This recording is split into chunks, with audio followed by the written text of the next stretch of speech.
4편 수업을 시작하겠습니다. 여러분 교과서가 준비 안 된 친구들은 교과서를 지금 화면을 멈추고 교과서부터 가져올 수 있도록 합니다. 빨리 교과서를 가져오세요. 교과서 없으면 안 됩니다. 먼저 교과서 198페이지를 펴도록 합니다. 198쪽이에요. 자, 먼저 우리가 이제 4단원에 들어가는데요.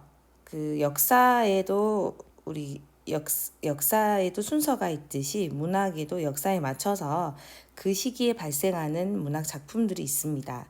그래서 여러분이 문학을 공부할 때 전체적으로 역사적인 시간의 흐름에 따라서 이 시기에 어떤 작품의 어떤 갈래의 어떤 작품이 있었는지 그 갈래만 알아도 나중에 공부하기 너무 쉽거든요.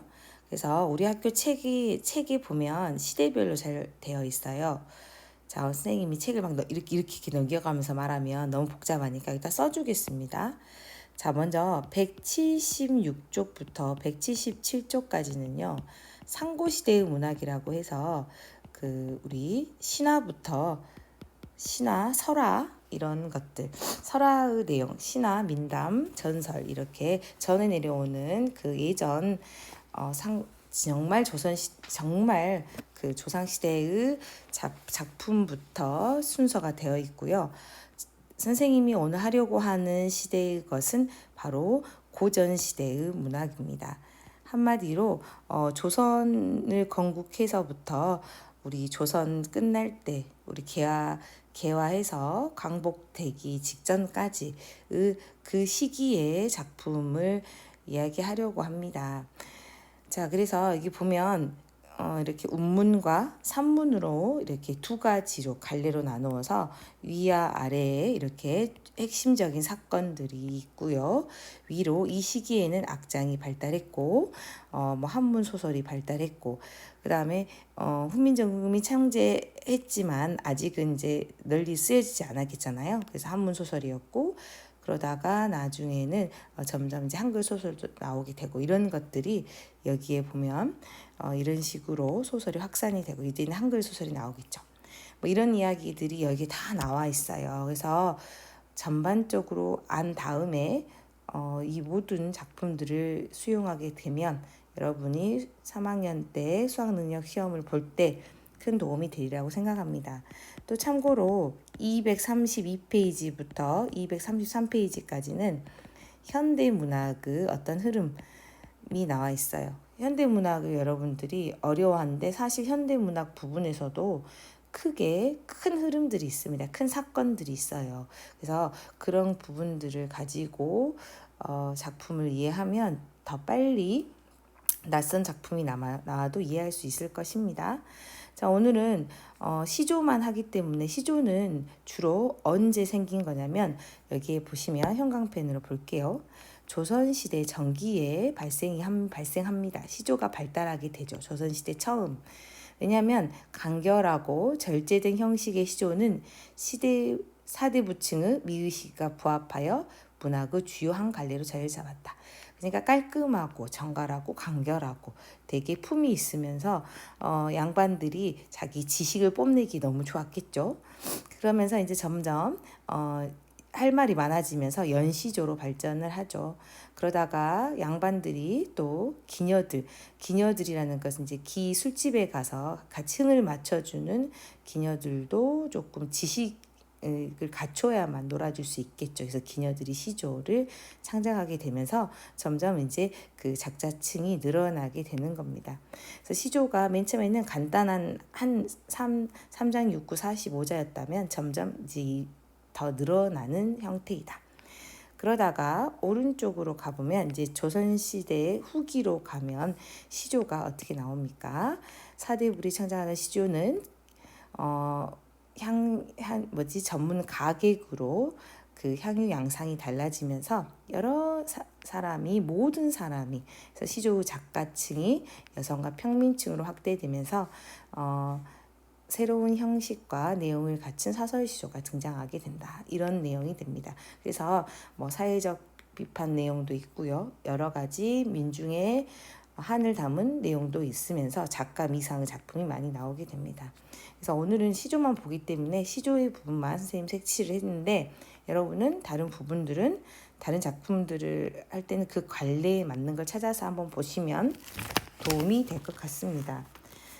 자, 이제 진짜 본격적으로 갈게요. 여기까지도 했는데 책이 없으면 안 되겠죠. 208쪽으로 가겠습니다. 자, 208쪽 시조 4편. 오늘은 정말 시조 4편만 딱 할 거예요. 짧죠? 그래서 시조 4편과 학습 활동을 전부 다 하고 나면 몇 페이지가 되냐면 212쪽까지 하게 됩니다. 여러분을 위해서 오늘 여기는 하지 않고요. 여기까지 하도록 하겠습니다. 미리 어디까지 할 건지 알아놔야 되겠죠. 이 책 검사를 다음 주에 가서 했을 때 책에 아무것도 안 써져 있다. 이건 결과 처리하도록 하겠습니다. 열심히 잘 듣고 공부할 수 있도록 합시다. 자, 먼저 이 시조 4편들은 자세히 보시면 시기가 나와 있습니다. 형광펜으로 또 문대 볼게요. 자, 이 성산문의 작품은 조선 전기, 그다음에 계량이라는 것은 기생이 있었네요. 기생이 있었고요. 기생은 어쩝니까? 조선 중기. 처음에는 사대부들만 썼던 거죠. 자, 그다음에 오른쪽 페이지로 갑니다. 윤선도는 또 조선 중기. 근데 이제 여기는 1수, 2수, 3, 4수 이런 식으로 나오는 연시조가 되죠. 자, 보세요. 그 다음에 라의 작품은 드디어 뭐가 되냐면 작자 미상이 나오게 되는 거죠. 자, 그러면 이렇게 크게 봤을 때 우리가 시조가 발달되는 형태를 보여주는 작품이구나, 그런 단원이구나 하는 걸 금방 느낌상으로 알아야 되겠죠. 그래서 이 시조가 어떤 식으로 발전을 해 가는지를 여러분이 차이점을 파악하는 게 포인트입니다. 각각의 시조는 어렵지 않아요. 알죠? 다 한 번씩은 배운 시조입니다. 근데 그 각각 시조 단어 하나하나에 집착하고 그런 게 아니라 전체 시가 어떻게 발전해 가는지를 보는 게 포인트다. 자, 그래서 옆에다 적을게요. 이것은 일단 간단하게 형식을 적어볼게요. 평시조입니다. 맞잖아요. 간단하죠? 평시조. 자, 처음에는 형식은 발달하지 않지만 작가층이 늘어났네요. 조선 전기에서 중기로 가면서 작가층만 이렇게 바뀌게 됐습니다. 그렇죠? 자, 그 다음에 오른쪽 페이지 갑니다. 자, 만흥은 조선 중기입니다. 근데 이제는 뭐가 똑같은 중기인데 또 사대부가 당연히 짓고 있었겠죠. 메인 작가들은 계속 사대부입니다. 그런데 이제는 연시조예요. 왜냐하면 할 말이 많아졌던 거죠. 그래서 연시조라는 것은 평시조가 여러 개 나오는 형태. 1, 2, 3, 4, 5, 6. 그래서 6수까지 있는 총 6수의 작품입니다. 자, 그 다음에 라는 작자 미상이죠. 얘는요, 보시면 이게 중장이 굉장히 길어요. 중장이 깁니다. 중장이 롱. 그죠? 자, 이런 식으로 가운데가 보통 길어지죠. 그래서 이런 것들을 사설시조라고 합니다. 이렇게 형식이 변해가고 있습니다. 자, 이제 큰 틀을 한번 훑었으니까 작품 하나하나씩 보도록 하겠습니다. 먼저 우리 첫 번째 조선 전기 때 가장 시조가 엄청나게 양반들만 썼을 때, 정치인들이 자기의 어떤 지식을 뽐냈을 때 어떤 내용을 썼었는지 한번 보도록 하죠. 먼저 내가 읽으면 재미없으니까 우리 누구니? 성우가 읽어야겠죠.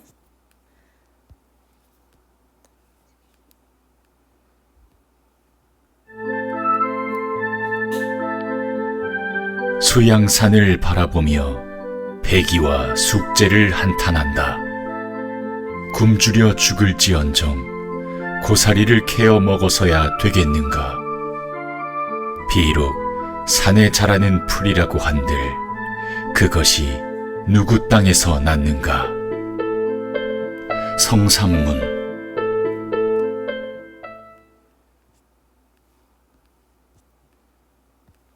네, 잘 봤죠.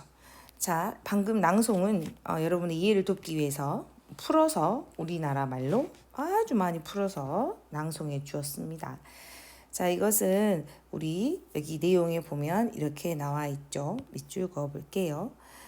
그 단종의 보기를 꾀하다가 처형되었다. 성산무는 그 단종이 어린 단종이죠. 그래서 수양대군이 어리니까 그 삼촌이죠. 삼촌이 그 단종을 쳐버리고 역모를 꾀해서 왕이 된 사건이 있습니다. 그래서 그것에서 분노를 느끼고 원래의 단종을 복위시키기 위해서 함께 싸우다가 결국은 수양대군한테 죽임을 당하게 된 그 사건입니다. 자, 그러면 이 수양산이라는 것은 수양산은 누구를 말하냐면 그 수양대군 이죠. 그래서 여기다가 중의적인 표현이라고 써보도록 하겠습니다. 수양산이 산이지예요. 산이지만 여기서는 수양대군을 뜻하기도 하거든요. 그래서 중의적인 표현입니다.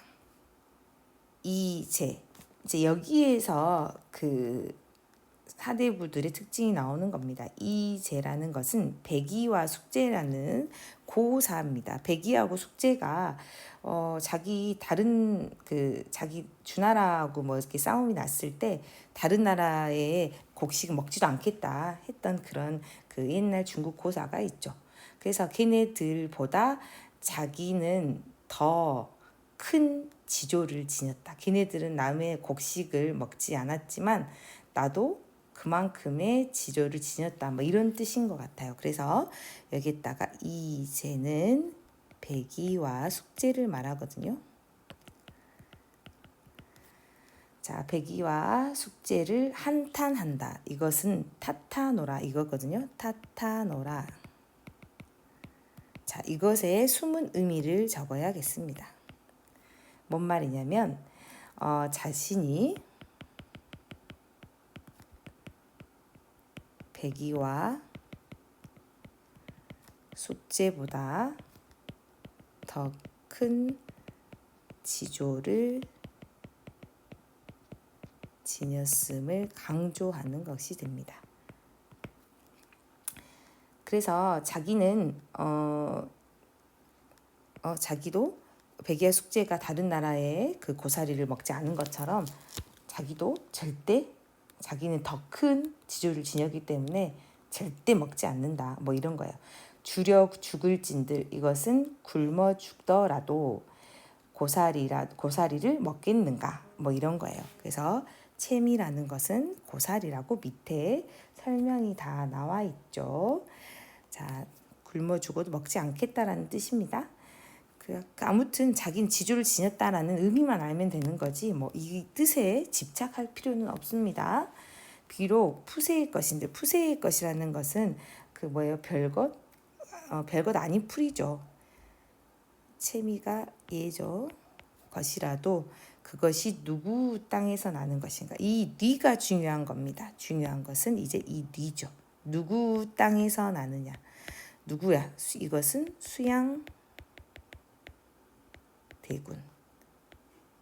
수양대군을 이야기하는 것입니다. 누구의 땅에서 나느냐. 그래서 난 수양대군이 지배하는 땅의 그 어떤 것도 먹지 않겠다라는 표현을 통해서 진짜 먹지 않았겠어요. 통해서 자기는 단종을 나는 수양대군을 받아들이지 않고 단종만을 모시겠다. 이런 절의와 지조를 강조하고 있는 겁니다. 자, 그러면 여기에서 나온 표현법 하나 써볼까요? 겉가 서리법 하나 나왔네요. 그죠? 이렇게 하나 나왔고요. 여기는 중의정표 중의법 나왔고 됐고 이제 주제는 뭐가 되겠어요? 주제 적어보겠습니다. 죽음을 각오한 이런 시를 쓰면 죽을 수 있겠죠. 죽었잖아요. 그래서 죽음을 각오한 굳은 절의와 지조 누구에 대한 단종에 대한 자, 이런 내용이 됩니다. 자, 그러면 이제 우리 계량의 시조로 넘어가겠습니다. 빠르죠? 금방 끝납니다. 자, 계량은 이제 기생이에요. 마찬가지로 우리 이것은 평시조들은 다 3장 6, 9, 45자 초, 중, 종장이란 것은 그런 거 쓰지 않겠습니다. 자, 이번엔 계량의 작품 듣도록 하겠습니다.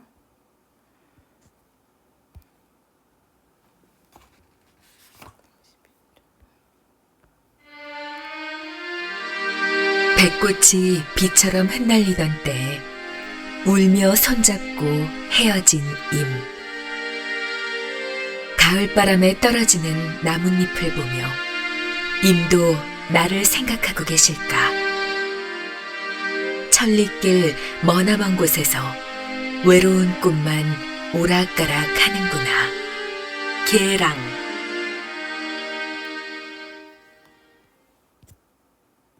네, 확실히 내용이 완전 다르죠.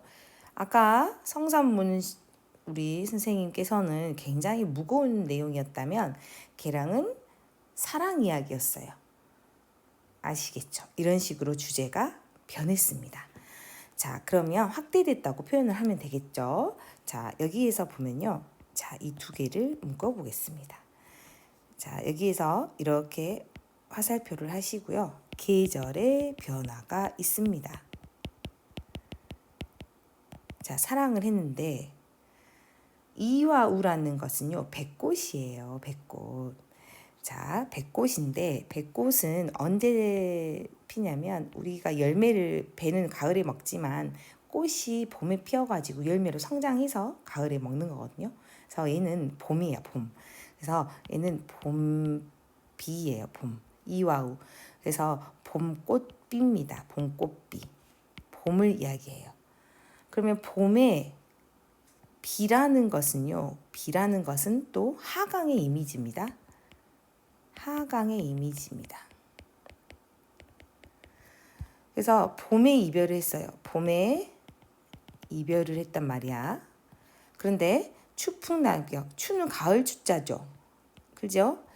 가을이 되었어요. 그래서 가을이 되면 가을바람에 떨어지는 나뭇잎이야. 그러면 가을이 되었습니다. 가을 낙엽의 님도 날 생각하시나? 이런 거죠. 그러면 계절이 변화되면서 시간도 흘렀네요. 흘렀죠. 그죠? 자, 낙엽이라는 것도 뭐가 되죠? 하강의 이미지예요. 낙엽도 떨어지잖아요. 슬픔이죠, 계속. 원래 하강 이미지는 죽음, 이별 이런 것들이잖아요. 그래서 시간의 흐름 그러면서 여기에다가 이별의 정서가 이별의 슬픔이라는 거죠. 정서라는 건 슬픔입니다. 심화되고 있습니다. 슬퍼지고 있어요. 님도 나를 생각할까? 이러는 거잖아요.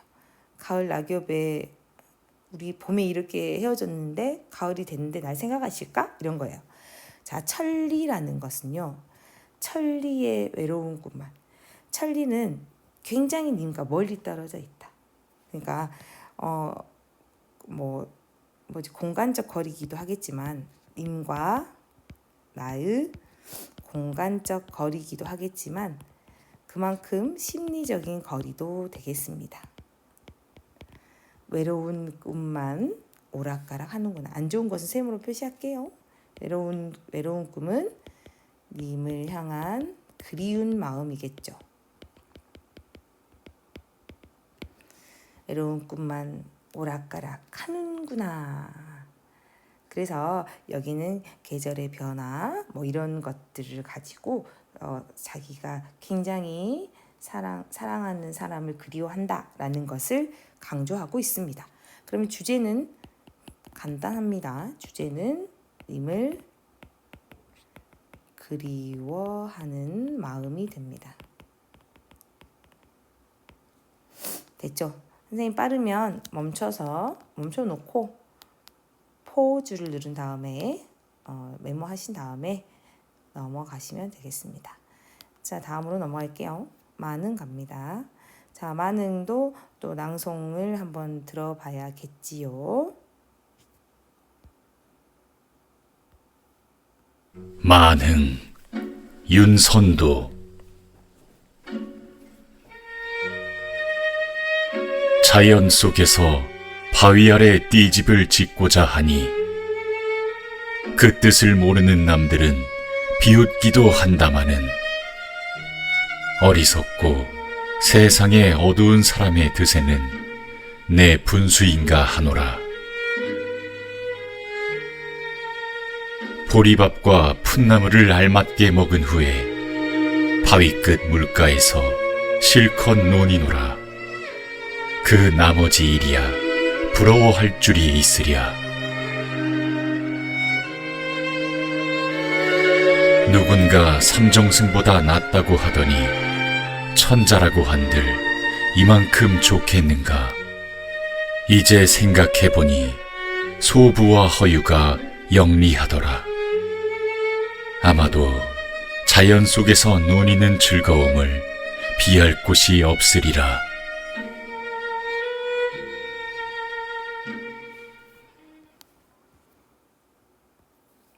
자, 우리 낭송하시는 분은 굉장히 현대어로 많이 고쳐서 현대어로 읽어주셨습니다. 그래도 뭔 말인지 모르겠죠? 자, 아무튼 보시고 만흥은 한자 그대로 보시면 되겠습니다. 이건 가득할 만자. 그 다음에 흥은 흥겨울 흥. 그래서 흥이 가득하다. 그래서 흥이 가득함 막 이런 뜻이에요. 자, 근데 우리 윤선도의 우리 내용을 잠깐 볼게요. 당쟁으로 오랜 기간 벽지의 유배지에서 보냈다. 그래서 요 말이 핵심입니다. 유배지에서 보냈어요. 그래서 우리 그 조선시대 그 중기 이후부터는 정치적인 싸움이 엄청 심해집니다. 그래서 그 너무 그 정치적인 것에서 막 그 계략과 모략에 너무 지친 사람들이 모든 걸 버리고 자연에 가서 그 쉬고 모든 걸 잊고 싶다. 자연이 최고구나. 이런 작품들을 많이 썼죠. 특히 윤선도는 유배지에서 보내면서 그런 작품을 많이 썼어요. 자, 그러면 이제 자연으로 표시되는 것, 자연이 좋다라고 하는 것은 동그라미로 표시해서 자연으로 표시할게요. 그 다음에 또 세모로 해서 속세로 한번 표시해 보도록 하겠습니다. 속세라는 것은 현실 세계, 현실 정치 세계 뭐 이런 것들이 되겠죠. 자, 이런 거 구분할 수 있죠. 그러면 이제 자연을 이 사람은 추구하고 있습니다. 일수부터 보겠습니다. 자, 자연을 보겠습니다. 산수간 바위 아래. 산수간은 말 그대로 자연 자체죠. 자연이죠. 자연 바위 아래 띠집을 짓노라니. 띠집도 마찬가지로 자연입니다. 왜냐하면 초가집이거든요. 그래서 초가집을 짓노라니. 굉장히 소박한 생활을 합니다. 옛날에 양반들은 초가집 안 지어요. 그 기와집 짓습니다. 그런데 이제 소박한 생활을 이야기하는 거죠. 그 모르는 놈들이 이런 자연 속의 생활을 모르는 사람, 그러니까 속세의 사람들은 모르는 놈들은 그죠. 이 자연 속에 이런 편안함을 모르는 놈들은 웃는다 한다마는 이거예요. 그래서 비웃기도 하지만 이런 뜻입니다. 비웃는다고 하지만 너무 친절하네요. 자, 어리석고 세상에 어두운 사람의 뜻에는 소박고 어리석고 여기 이 부분이죠. 어리석고 세상에 어두운 사람의 뜻. 이것은 자신을 낮추어서 표현을 한 겁니다. 자기 자신을 그렇게 표현을 했어요. 자신이라고 하면 좀 그러니까 화자 자신을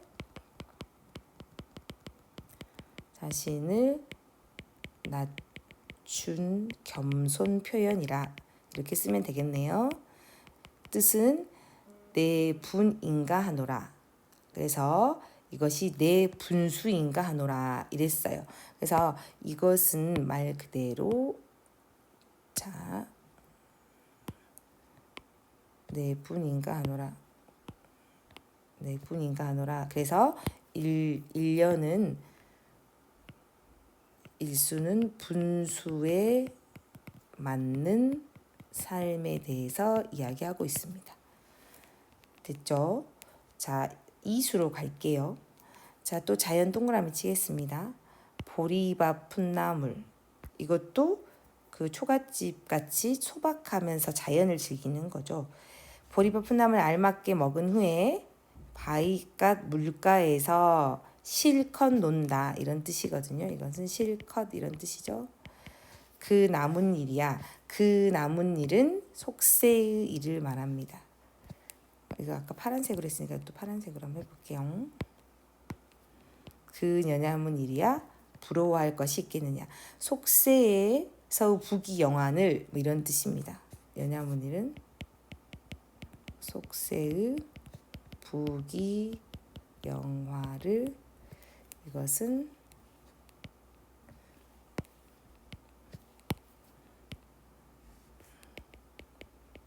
부러워할 줄 아느냐 뭐 이런 뜻이겠죠?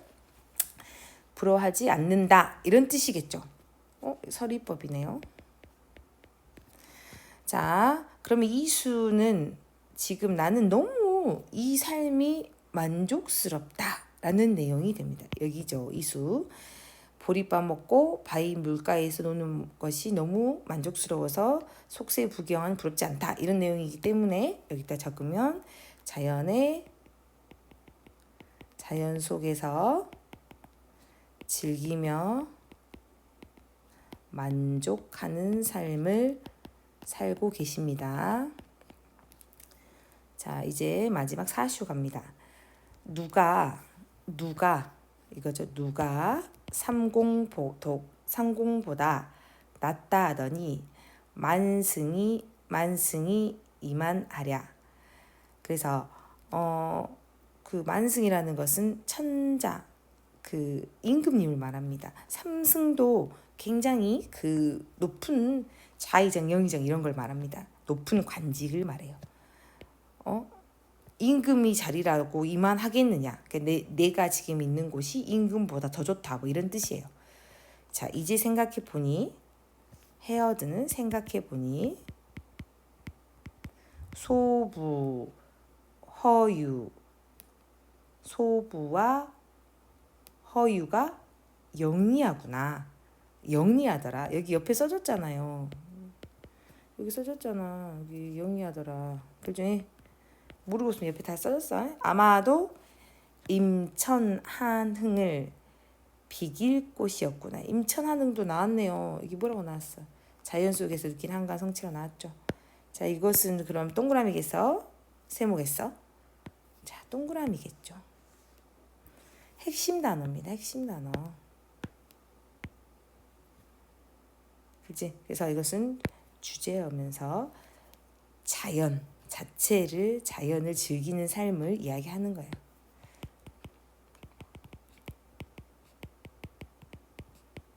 끝났죠. 자, 이것은 사수는 자연을 즐기는 삶의 자부심입니다. 자, 끝났어. 이제 마지막 사설시조만 보겠습니다. 사설시조 보고 듣고 옵시다.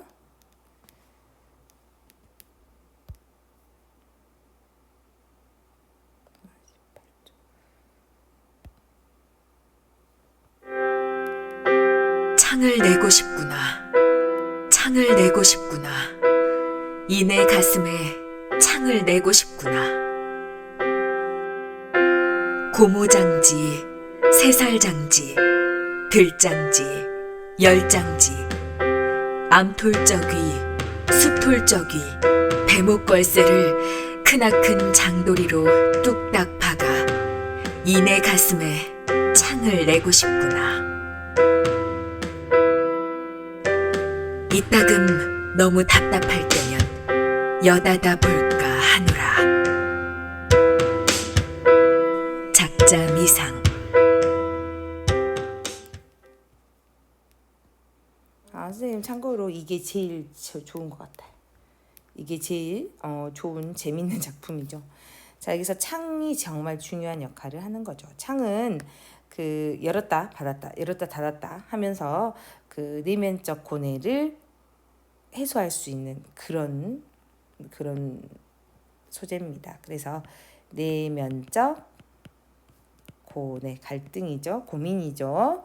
고뇌를 해소할 수 있는 매개체가 됩니다. 자, 그러면 또 볼게요. 창을 내고자 이내 가슴에 창을 내고자. 자, A, B, 그러면서 반복법이 창을 내고자를 몇 번을 해서 3번 했네. 반복법이 사용되었죠. 얼마나 내고 싶으면 그렇게 했겠습니까? 자, 그 다음에 이 중장은요. 그냥 그 구체적으로 이런 것들이 전부 창문을 만드는 그런 재료들이에요. 창문 재료. 창문 제작 재료를 나열했어요. 나열해가지고 구체적인 재료를 나열을 한 거죠. 그래서 강조한 거, 답답한 심정을 강조한 겁니다. 그래서 이것은 답답 심정을 강조한 거고요. 그래서 이거 열거법이죠. 열거법입니다. 재밌죠? 자, 이제 마지막 줄 봅시다. 이따가 하는 너무 답답하면 여다져 볼까 하느라. 정말 그러니까 창의적인 발상이 돋보이죠. 창문을 열고 닫는다. 가슴에 창문을 달 수 있어 없어? 달 수 없잖아요. 뭐 이런 것들. 그래서 이런 것에서 해악성을 느낄 수가 있다. 우리가. 재밌죠. 그렇지? 그래서 고통을 웃음을 통해 극복하는 이런 게 바로 해악성이거든요. 그래서 주제를 적어보겠습니다. 주제. 삶의 답답함에서 벗어나고 싶은 마음이다. 자, 이렇게 여러분이 모두 메모가 되어 있어야 됩니다. 자, 됐어요. 자, 선생님 책을 보니까 자, 이렇게 똑같이 메모가 되어 있어야 된다. 됐죠? 메모 못한 친구들은 멈춰서 다 하세요. 자, 넘어갑니다. 자, 그럼 1번 문제 보겠습니다. 백이와 숙제를 비판한 이유가 무엇인지 생각해 보자.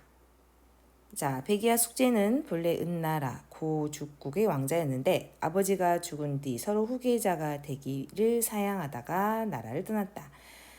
그 무렵은 은나라의 주왕이 폭정을 일삼자 그의 신하였던 무왕이 그를 정벌하려고 했다. 백이와 숙제는 무왕 행위가 인의에 위배되는 것이라 이를 반대하였으나 무왕은 끝내 쇠왕조를 일으켰다. 그래서 두 사람 주나라의 곡식을 먹기를 거부하고 쇠왕산에 들어가 고사리를 캐어먹고 지내다가 굶어 죽었다. 그랬어요. 이것은 이제 지금 백이와 숙제는 어떤 사람이냐면 대단히 지조의 상징입니다. 지조의 상징이에요. 그죠?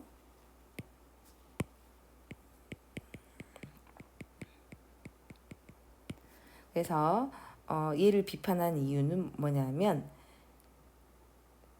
백이와 숙제보다 더 굳은 지조를 강조하기 위해서. 그래서 백이와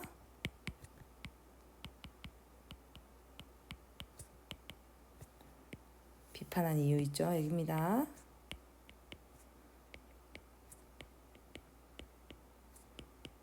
지조를 지녔음을 강조하기 위해서 나는 걔네들을 비판한다. 나는 걔네들이 한 지조는 지조가 아니라고 생각한다. 내가 단종한테 보이는 지조가 더 강한 것이다라고 한 거죠. 그래서 강조하기 위해서 뭐 이렇게 써놓으면 될 것 같습니다. 자, 수양산에 담긴 중의적 의미 아까 했죠. 그래서 케어 먹던 장소다. 그러면 여기는 아까 뭐라 그랬죠? 그 수양 세조가 단종 다음에 세조잖아요. 그래서 세조가 즉위하기 전의 이름인 수양대군을 말합니다. 자, 작품의 주제는 뭐가 되겠죠? 단종에 대한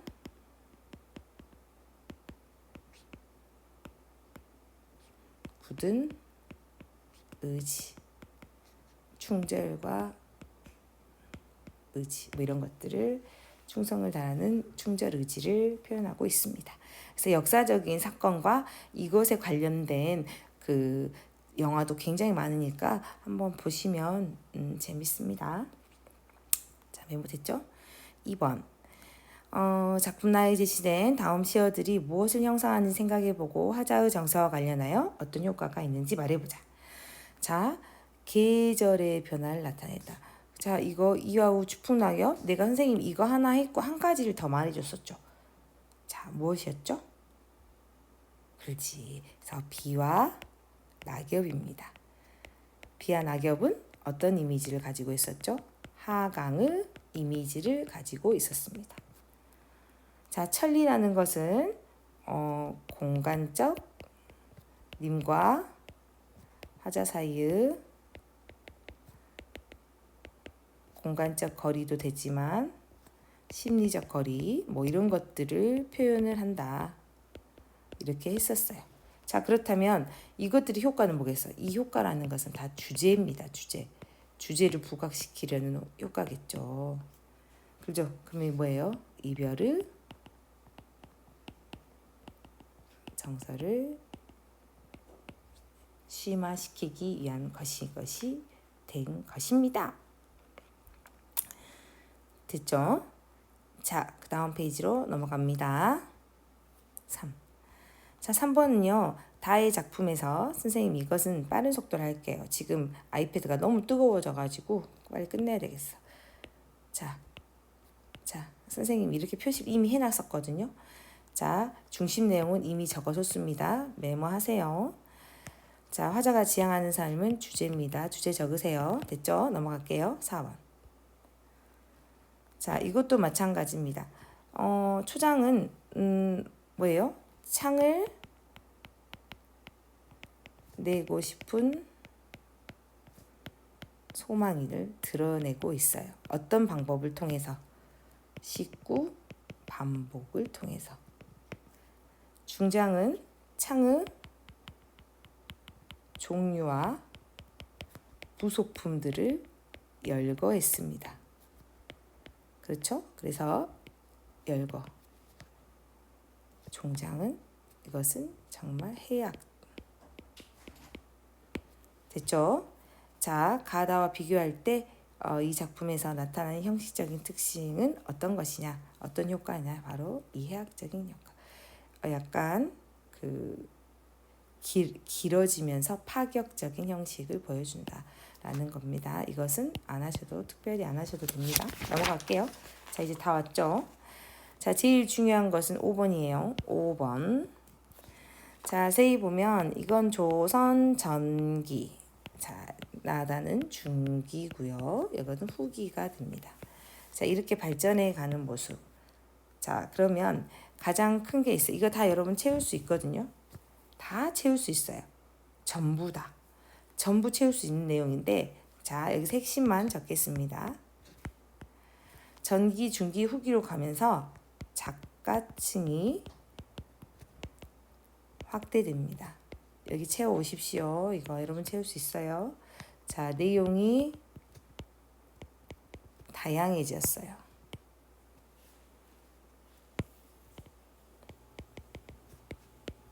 그 다음에 형식이 변화되었습니다. 그렇죠? 이 세 가지의 큰 특징이 전개 양상입니다. 이걸 일반화시키면 그렇게 되겠죠? 여기 내용 여러분 다 메꿀 수 있습니다. 다 수업 시간 했어요. 자, 여기까지입니다. 수고하셨습니다. 다음 주에 뵙겠습니다.